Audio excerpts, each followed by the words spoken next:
is an opportunity for us to confront some of the hard questions and explore what a principled and practical way forward can and should look like.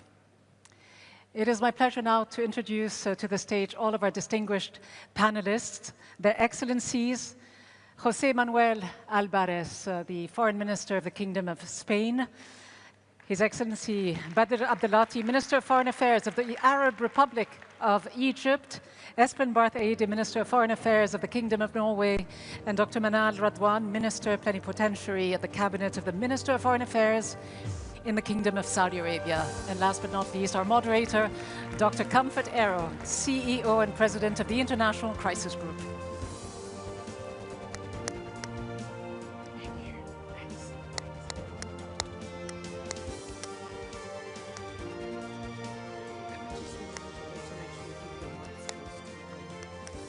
Good afternoon, everybody. Thank you for joining us in this afternoon session. And ministers, really great to have you all on the stage with us this afternoon to focus on what is surely on everybody's mind, the Gaza reckoning, reassessing global responsibilities and our pathways to peace as well. We have 45 minutes, a number of important questions that we want to get through. I mean, it's almost 2 months since the bombs have largely, though not completely, stopped falling on Gaza, which this moment offers us a crucial time to reflect on not only the war, but the development of the last 2 months and then what happens after. And nobody needs reminding, but we should remind ourselves of just the painful cost of the war in terms of human lives lost. 70,000 dead is the most estimation, and the lives of 2 million already shattered. And the regional order has been largely transformed, with violence reverberating. Even in this peaceful city capital of Doha has felt the rippling effects of the war in Gaza as well. Now, ministers, while it's true that fighting has paused in Gaza, there is still the wider conflict to deal with as well. And I want to do something that I think is really important and very good that Doha has put it on the agenda, is to shine a spotlight on us, the so-called international community, and the role of the international community in this particular conflict. You know, we often use the role of we often use this terminology, international community, as though there's a community of states, community of organizations, community of leaders, like-minded, who are striving towards the same goal. But I think also I'm hoping for honesty as to why. I think a lot of people would say there have been moments of glaring failure in how the international community has been handling the Gaza crisis as well.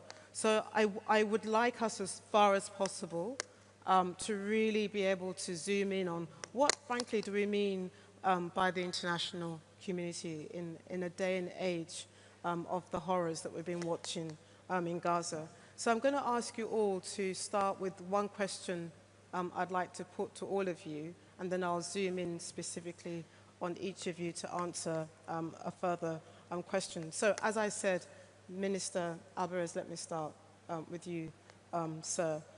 We have now 2 months into the conflict and into what a lot of people are describing as President Trump's 20-point plan, as enshrined most recently in the Security Council resolution that yourselves and a number of other states were pursuing. Now, as I was listening to you this morning with the Prime Minister discussing, the plan is now stuck between a prolonged, I think you'll agree, a prolonged phase 1 and a stalled phase 2. At least that's the way in which, that's my conclusion from what the Prime Minister was saying this morning. What specific things do you think each one of you, be great to get a sense of what are the specific things that you think should happen over the next 2 months to make sure that we don't get stuck in this no war, no peace situation? And let me start with you first, Minister. I think we have a glimpse of hope at this moment, but we really have to move very quickly to go to phase two, and that goes through consolidating the ceasefire. It is unacceptable that we have a ceasefire that is permanently being violated. We continue having every week several dozens of innocent Palestinians being killed. This has to stop.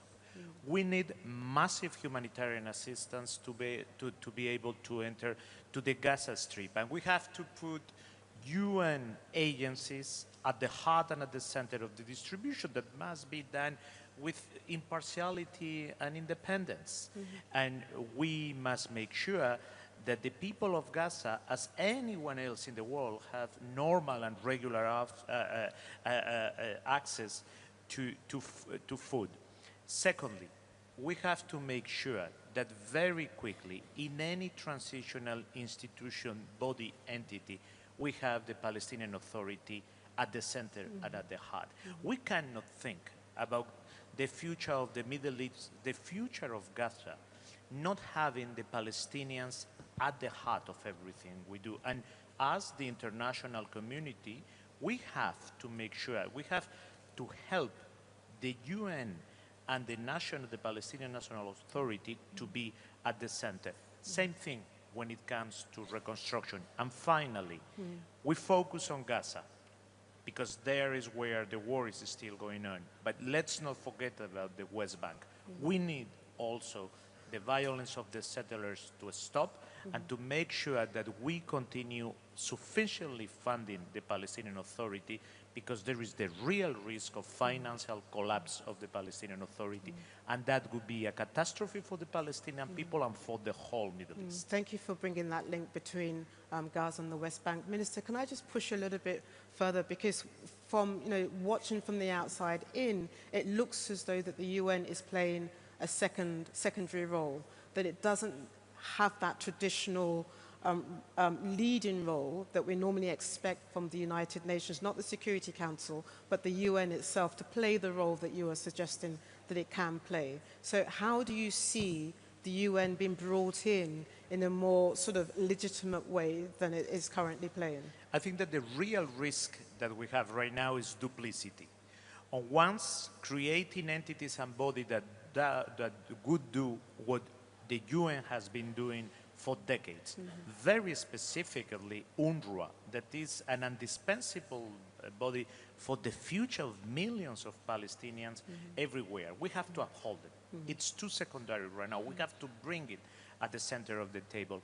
And the same thing, if the Palestinian Authority has already things or entities that have been working, let's not make duplication of them. Let's use them for training the police, for water, for justice. Very simple things, but that can be the very first layer of a future Palestinian state. Thank you very much. Foreign Minister Abdelatty, I see you're taking notes there, but the ministers put a spotlight on the Palestinian Authority, and Egypt, for example, has been taking sort of a leading role in the efforts to stand up a Palestinian technocratic committee to manage Gaza, the Gazan affairs in the near term as well.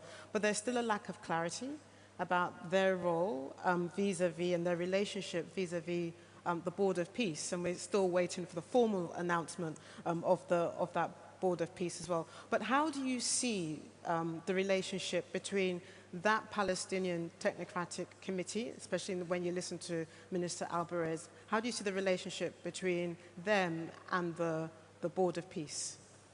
Well, first of all, I would like just to subscribe to what my dear friend Jose mentioned about our priorities now. We have to consolidate the ceasefire, to move forward as soon as possible to the second phase of the Trump peace plan, and as he correctly mentioned, to flood Gaza with all humanitarian and medical aid, and to prepare for the early recovery and the reconstructions of Gaza, because winter is already coming and people are suffering, no shelters. There is nothing left there in Gaza due to the Israeli systematic destructions.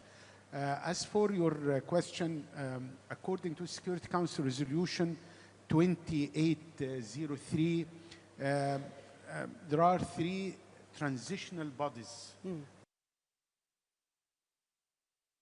Stabilization Force and the Technical Administrative Palestinian Committee. And I would like to stress the fact they are all transitional, temporary entities. Their mandate, according to the Security Council resolution, should be ended by 31st of December 2027. Yeah.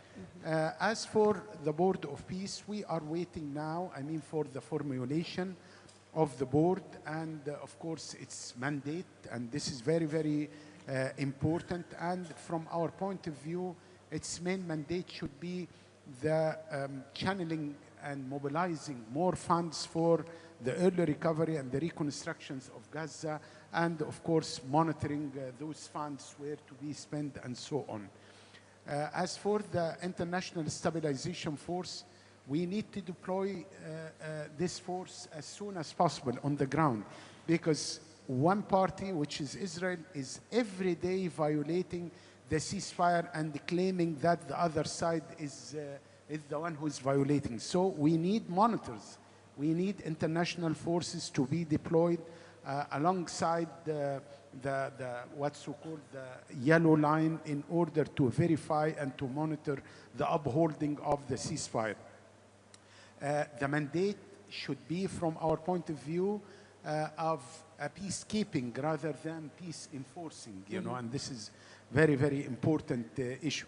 The third body is, the Technocratic Administrative Committee. This is very important. The Palestinians, they should run their own affairs, and they are capable to do so.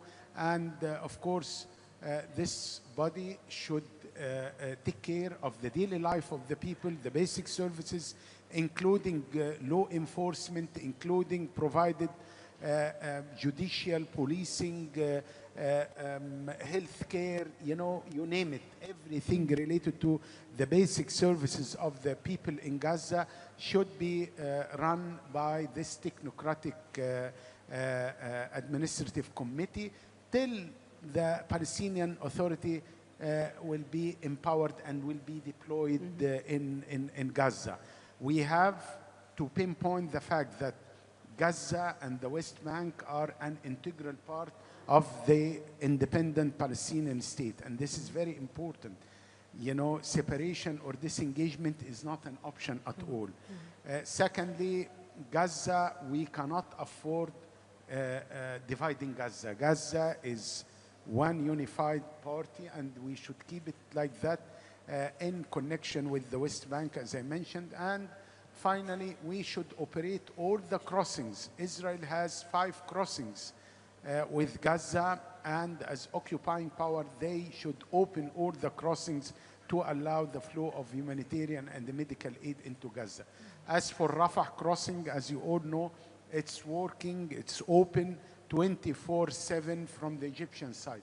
The problem is from the other side, because the Israelis are closing the Rafah crossing from Gaza side, and we are insisting, and this is a red line for us, that the Rafah crossing will not be a gate for displacement or for putting people out of their homeland. There is no ethical or moral justification to displace the Palestinians. It's their homeland, and they should be there. Only we can allow those who are injured and they need medical assistance from outside, they can leave, and those who finish their medical assistance and their medical treatment, they should go back to Gaza, to their homeland. So it should work, as I mentioned, from the 2 directions. Otherwise, it will be impossible. And again, it's not going to be a gateway for displacement. It's only for flooding Gaza with humanitarian and medical aid. Minister, I don't disagree with anything that you said, but because you've raised it yourself about Rafah and about the humanitarian needs and what you want to see Israel do, then let me press you a little bit more about Egypt's own role.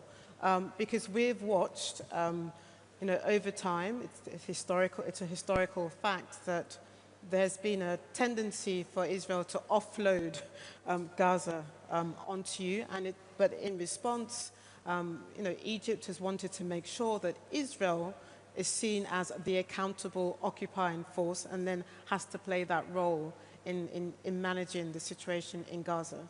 But things have changed fundamentally in the last 2 years that also put a burden back onto Cairo in terms of the role that you have to play in not distancing yourself from the realities that are confronting Gaza, but playing a more forceful, playing a more assertive role into Gaza, one that really shows that you are not going to stand by to allow people to be forcefully displaced, but you are going to take a firmer stand. What does that look like practically within the context of the resolution, within the context of the Board of Peace, and within the context of the Technocratic Committee as well?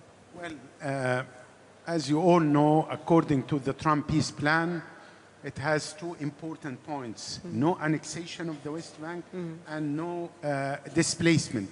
And that's why we accepted the Trump peace plan, and it's very important to focus on that, and it's attached to the Security Council Resolution 2803. Egypt will save no efforts but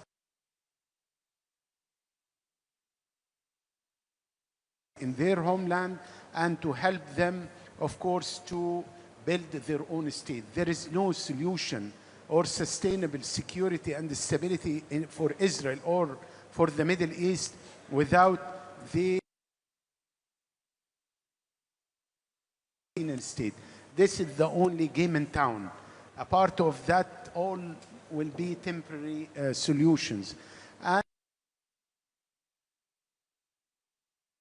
support Gaza with the humanitarian aid. 70% of all assistance entered into Gaza offered by the people of Egypt and the government of Egypt. From all over the world, we are talking about more than 600,000 tons of humanitarian and medical aid into Gaza. We will continue to do that.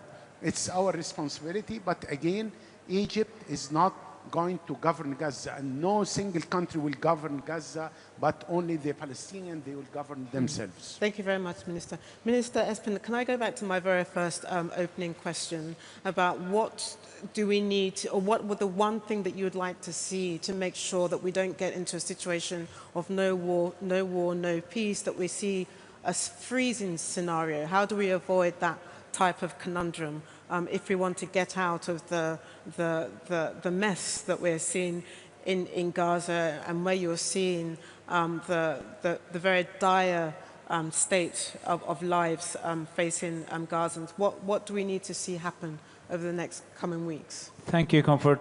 First, I want to say that I agree with everything that my two colleagues, both Abdelatty and Albares, just said.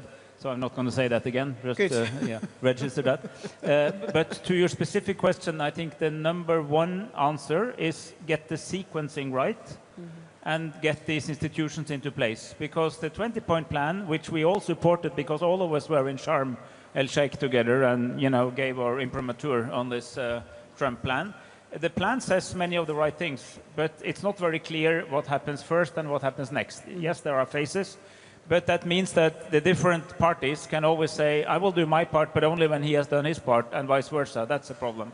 So we need to work on the sequencing, and we need to get these these temporary government institutions, the International Security Force, and the Board of Peace in place this month, because it's very urgent.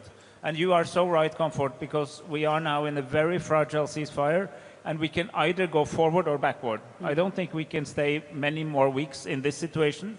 The alternative is back to war, or descent into total anarchy, or we move forward. And I think those are the key answers to that question. Get the sequencing right, get the institutions in place. And as Badr Abdelatty very rightly said, they are temporary, And people need to know today that they are temporary and that they are on the path towards real Palestinian governance under the PA. Can we just zoom in, because the sequencing issue is always a conundrum in any peace process, and you've been involved in various peace processes, and it's very true that it matters how you sort of weave things together as well. But let's zoom in on the international stabilization force. The minister put a spotlight on the role of Israel, but Israel is also seeking one issue around decommissioning, disarmament. Now, short of using force, how else are you going to do that? And how do you begin to put a force together where you're asking people to fight? Who wants to put themselves, or which country is about to mandate its own forces to go into the kind of situation where, you know, you've got Hamas on one side and Israel on the other side, and the real demand in the room is around decommissioning? How do you begin to do that? What does sequencing look like with that reality as well? So a week ago, I met the foreign minister of a large Muslim country who has said that they're ready to provide a large number of troops. But he very understandably said, what are the rules of engagement? What is the exact mandate? What are these troops going to go do? Because I have to tell my people what they're going to prepare their troops for. And that answer is not very clear. Exactly, as are they actually going to try to go down to the tunnels and fight Hamas? Or are they going to work with a Palestinian temporary authority where Hamas will actually voluntarily hand in their weapons and demobilize, which they have said they're ready to do when the institutions are in place. So it's back to the sequencing issue. And I think, frankly, it's very unlikely that we will get any consensus on an international force that will do the job of physically disarming Hamas against their will. It has to be part of a broader understanding. And to the extent you need something like that, I think it has to be Palestinian. And that's a hard sell, but I think that is one of the questions that we need to clarify very soon in order to get anywhere here. And then the International Stabilization Force will be a peacekeeping force, overlooking, reporting, making sure that this progresses, but where the key actors have to be Palestinians, including that new transitional governance, and the police officers that have actually been trained in Egypt, ready to go in when time is right. Thank you. I'll come back to ask you a further question, but actually let me. There's another question that I have at the top of my mind. This has very much been described as an American peace plan, and each of you have had a role to play in getting us to Sharm el-Sheikh as well. And I wanted to ask you specifically, Minister, about whether this plan itself, because it's seen as an American plan, whether that itself is a challenge in terms of the progress going forward in getting it to be internationally acceptable, or whether you think the fact that you've got a major player like the United States gives it the necessary leverage, strength that it requires to get it past the first two phases as well. So, Comfort, my answer to that is yes, it's an American plan, which is a good thing, because that's why this could be,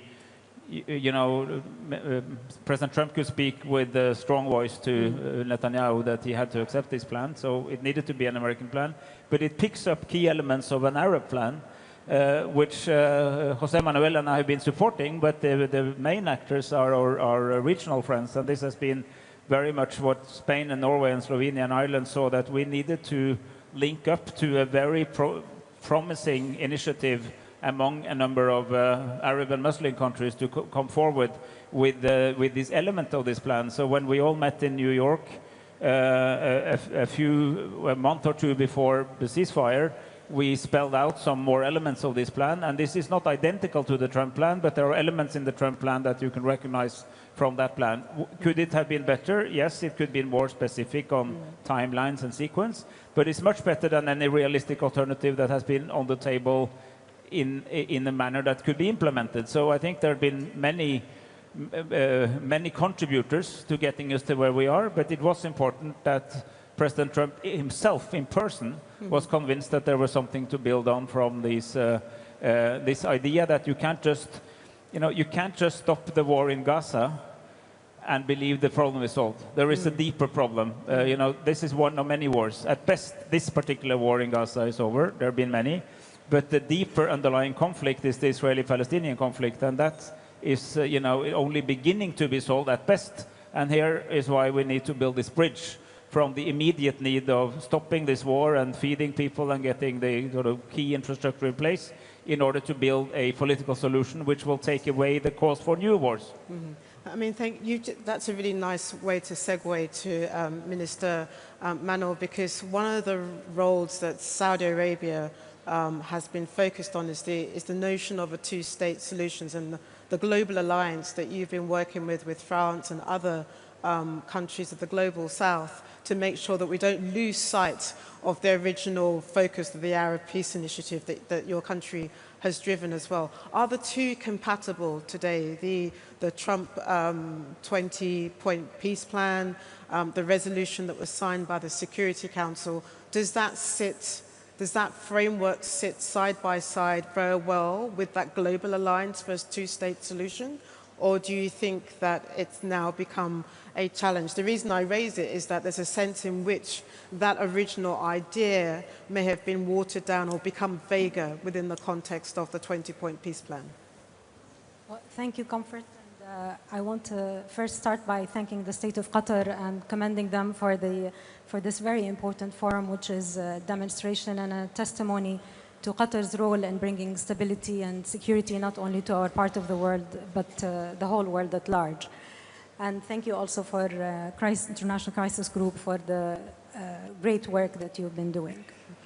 I want to correct one thing, and I want to say the Global Alliance for the Implementation of the Two-State Solution is an idea that came out after many different diplomatic efforts. Spain has led the way beforehand, and the Global Alliance actually between Norway, Saudi Arabia, and the EU, and even that Saudi Arabia's partner in this as a chair of the Arab OIC. So it brings in a lot of partners into this. And I want to say that the Global Alliance has centered around the idea of implementation and around the fact that almost everyone in the international community agrees that the two-state solution is the only solution forward. So if that is so, then it is asking people what is it that they are going to do to bring this implementation and make it possible. You ask me, is this compatible with the 20-point peace plan? I would say yes, of course, because also the 20-point peace plan was something that Egypt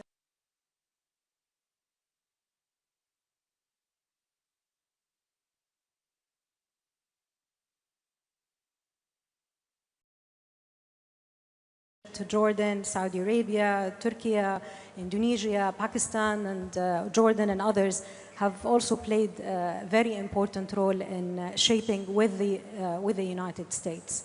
It actually brings hope that there is a peace plan that has the President of the United States be committed to, and we all know that a leader-driven diplomacy is the best diplomacy and the most best way to ensure implementation, which is exactly brings us back to the Global Alliance and the effort that has been put there. And if you see that the 20-point plan does not only address the crisis that is happening in front of us, but it actually talks about Palestinian self-determination, and it talks about a political path, which again is very much aligned with the Global Alliance. We hope that moving forward, first, I think I want to also go back to say that I want to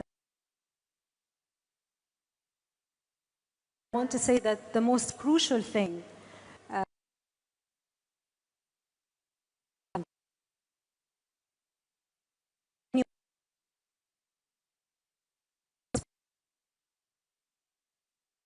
avoid redefinition and moving, again, very important objectives that the plan laid forward. whether it is the importance of sequencing or whether it is the importance to realize that, first of all, Gaza is not a case on its own. This is extremely important. Gaza is about the Palestinian conflict. It is not just about Gaza. So we have to be very, very careful about that. And if we talk about security, or if we talk about humanitarian access, or if we talk about the plight of moving from one stage to the other, we cannot do that in absence of the ultimate objective. And the ultimate objective is security for all. It is regional integration, which is embedded in the realization of a Palestinian state. If we don't have that in mind, then there is no plan in the world will be able to drive us not only from one stage to the next, but also to prevent another spiral of violence. Can I, Minister Espen wants to come in, but I just want to ask you a further question. You seem to imply, or you are suggesting that there should be consequences for any of the actors who seeks to block the process. What kind of consequences are you suggesting? Well, one important element which I have alluded to, which is we cannot be open to redefinition and renegotiation of what we have already agreed to, and also what was issued as a Security Council resolution that was passed and welcomed by all parties. So we cannot go back and redefine what we mean by ceasefire, what we mean even by disarmament, what we mean by a Palestinian-led process in governing Gaza, also what is implied in unification of Gaza and the West Bank, and the ultimate objective of the Palestinians' right to self-determination. We cannot be redefining these things back and forth and getting ourselves into a sidetrack that gets us into so many details about what, who, when, and we lose sight of the overall and the core of the conflict. Yeah. And I want to say that we have seen this movie before. We have seen this cycle before, although the last episode in Gaza was very devastating and maybe the most devastating, but we have arrived at this stage before where there is a war in Gaza, then there is an engagement by the international community, then there is a search for humanitarian assistance, and then political fatigue, and then we forget about it. But only that we could see another more violent cycle of violence erupt. And the idea which is central to this, if we do not ensure the security and the political aspiration of Palestinians being fulfilled, then there is no security for anyone, including Israel and including the rest of the region, but also the world at large.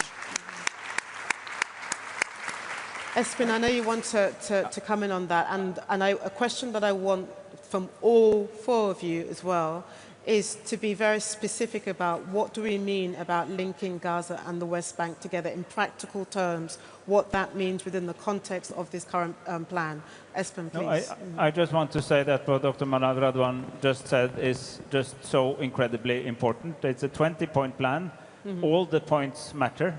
They are connected. It's a compromise between several inputs. It has been endorsed by the Security Council, and we had a very impressive display of top leaders in Sharm el-Sheikh saying that this is the plan, and 4 guarantors to look after that, including both the host country, Qatar, and Egypt, of course, and Turkey and the US. So it's very, very, very important that all these elements are implemented, because there will be people who would only want pieces of it, and there's a real risk that there will be a lot of attempts to try to say, I mean, I prefer point this, that, and 7, you know, whatever, but not the rest. And if that happens, the whole thing will unravel. And I just so strongly want to endorse what she just said, because this is the outcome of of fast but very sincere conversation of where we have to go. And point 19 of the 20-point plan is what points towards the long-term objective of a Palestinian state. It could have been clearer, but it's clear enough that it suggests where we are supposed to head. And I want to say one thing, that there are so many Western countries who say only if the PA reforms. Well, I'm all for reform, and I'm actually working with them on specific reforms every single day. But we cannot say that as you know, the right to self-determination is not dependent on whether you fulfill a reform. I mean, you cannot get it that way. It's the other way around. You shall be independent, and we will help you, and reform will take you faster to that road. That's two different things. Yeah, thank you for mentioning that. Can I ask the four of you, because as we're watching what is happening in Gaza, we're watching a very different acceleration of annexation happening in the West Bank. And you've all pointed to linking Gaza with the West Bank, but what does that mean in practical terms, especially vis-a-vis a messaging, enforcement, consequences towards Israel? Minister, let me start with you, because I know that you've often voiced your concern and asked for the European Union to take a stronger stance on Israel. And right now, I don't see how you get to link the two without addressing this conundrum that you've raised yourself. For me, it's three things. The first one is to make clear that we will never recognize any type of annexation. That is completely out of question. That's as a principled position. The second one, in the short term, is very simple things, like who will be delivering the humanitarian aid and water, justice, police and security.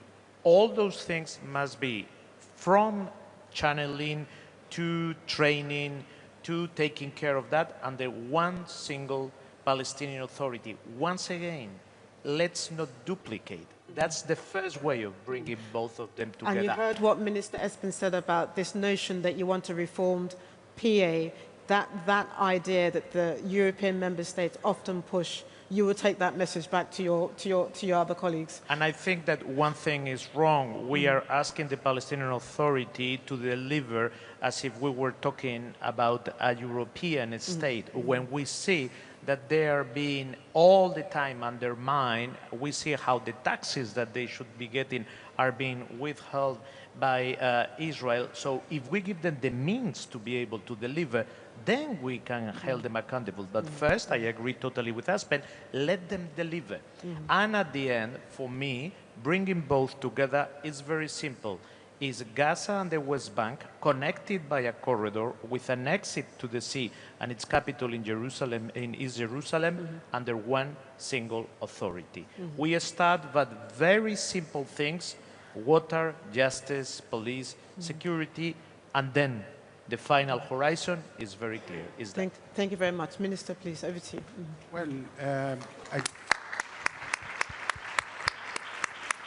Well, again, I mean, the connectivity between Gaza and the West Bank is extremely important. You know, we cannot speak about final solution. We cannot speak about stability in the region without, as I mentioned, having the Palestinian state. And Palestinian state means Gaza and the West Bank, all territories occupied on the 5th of June 1967. The situation in the West Bank is not, you know, is even more worse than in Gaza. You know, every day you have attacks by the settlers to terrorize the civilians. They are pushing them from remote areas into a heavily populated cities with one objective later on to displace them.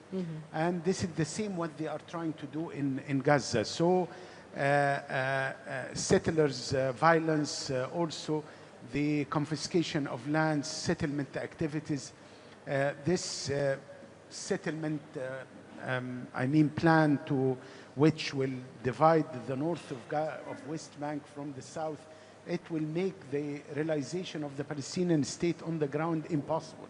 So we have to be careful also on what's happening in the West Bank.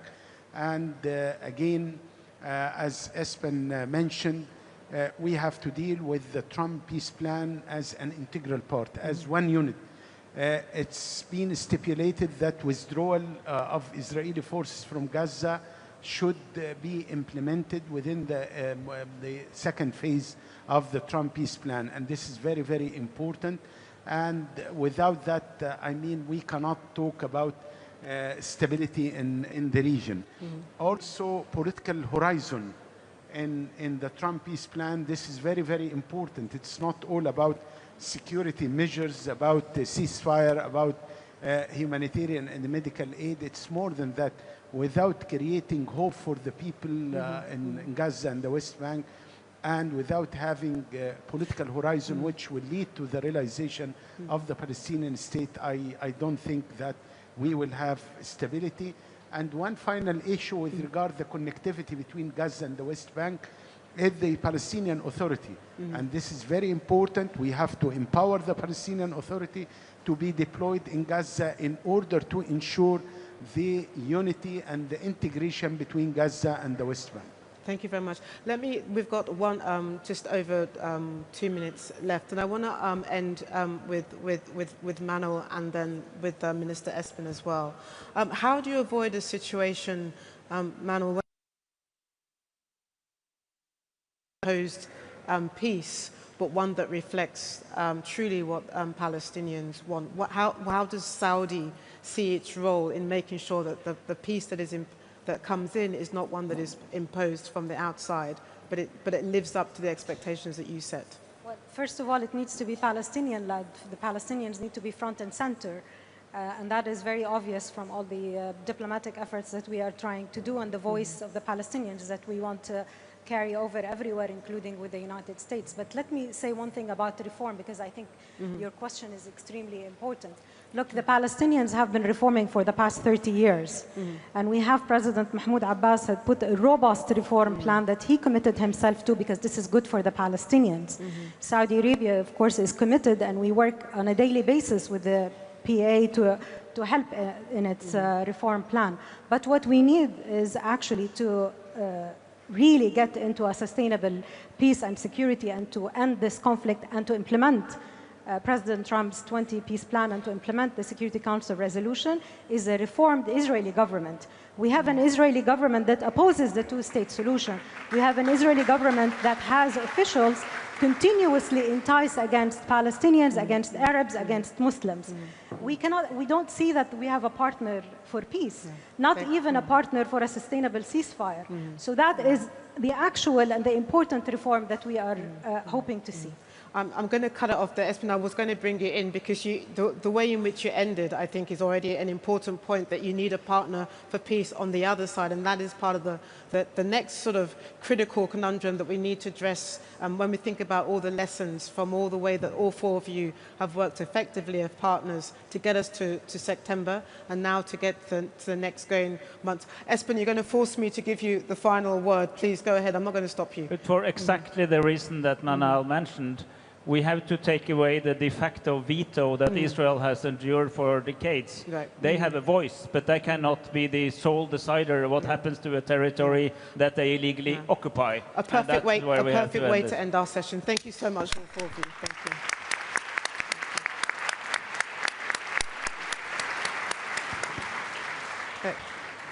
Thank you very much. Thank you very much. Thank you, Dr. Aero, for guiding